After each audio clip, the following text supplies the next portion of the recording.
এই যে এরা বুকে হাত বাঁধে, এই যে ক্যামেরার এরা তো বেশি বেশি করবে, এদেরকেই বলি একটু শোনেন, রাগ করিয়েন না, আজে বাজে কমেন্ট করিয়েন না। এই যে ইহুদির দালাল বলেন আপনারা, কেন এখানে হাত বাঁধছে একটু লিখে দিয়েন, কোন ইহুদি এই হাত বাঁধার পদ্ধতিটা দিয়ে গেছে। এই যে আমিন বললে যে চিল্লান, আমিন বললে যে বলেন যে ইহুদির দালাল, তো কোন ইহুদি দিয়েছে একটু বলে দিন।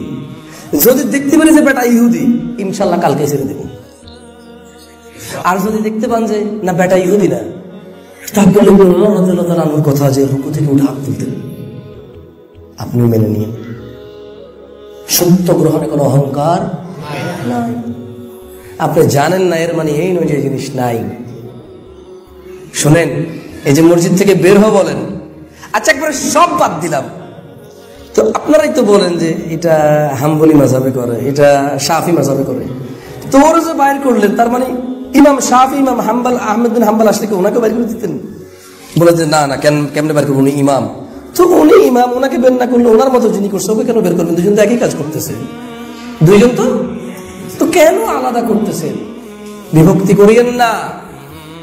ওয়ালা তাফাররাকু বলেছে আল্লাহ, ওয়াহতাসিমু বিহাবলিল্লাহি জামিআ, আল্লাহর রজ্জুকে শক্ত করে ধরো। ওয়ালা তাফাররাকু, বিভক্ত হয়ো না। এটা ওয়ার্নিং, এটা ওয়ার্নিং, এটা হচ্ছে সতর্কীকরণ, বিভক্ত হয়ো না। রাসূল সাল্লাল্লাহু আলাইহি ওয়াসাল্লাম বলেছে, ওনার বনি ইসরাইলে আগে বনি ইসরাইলে 72টা ছিল, তোমরা 73টা হবা। এটা আদেশ নয়, এটা হচ্ছে ওয়ার্নিং, সতর্কীকরণ। এটা কি? তার মানে শোনো আমার উম্মত, বনি ইসরাইলে 72টা দল বিভক্ত হয়েছিল, আমার উম্মত 73টা হবে। খবরদার, একটাই থাকবা, আল্লাহর রজ্জুকে শক্ত করে ধরবা, আলাদা হইও না। মক্কাতুল মুকাররমায়, মদিনাতুল মুনাওয়ারায় সবাই যদি সালাত আদায় করে, আপনার মসজিদে আদায় করলে অসুবিধা কোথায়? কেন এমন করেন? এখানে এসে সালাত আদায় করেন না, মাশাআল্লাহ, সমস্যা কোথায়? ইমাম সাহেব তো যা বলছে কোরআন এবং হাদিসের উপর ভিত্তি করে বলছে, আপনি বলেন না জয় ইমাম, তুমি যে সালাতে সালাম ফেরানোর পরে সম্মিলিত মুনাজাত দিলে না, ঘটনা কি? ইমাম আপনাকে বলবে, ভাই আপনাদের সবাইকে নিয়ে যে এখন একটা মুনাজাত দেব, কিসের উপরে ভিত্তি করে, কার আদেশের উপরে ভিত্তি করে দেব? যদি ওই লোকটার নাম বলতে পারেন আর আল্লাহ যদি আদেশ থাকে ওকে মানার, আমি মেনে নেব।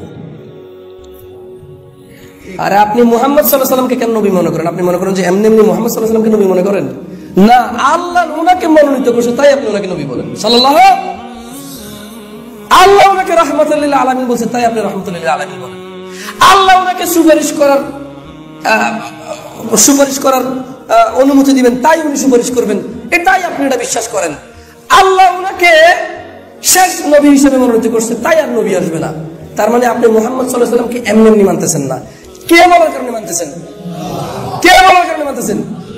তো এই জন্য বললাম, ইয়া নবী সালামু আলাইকা বলে একটা বিরাত আমিও পড়াই দেব, তবে বলবেন আদেশটা কার?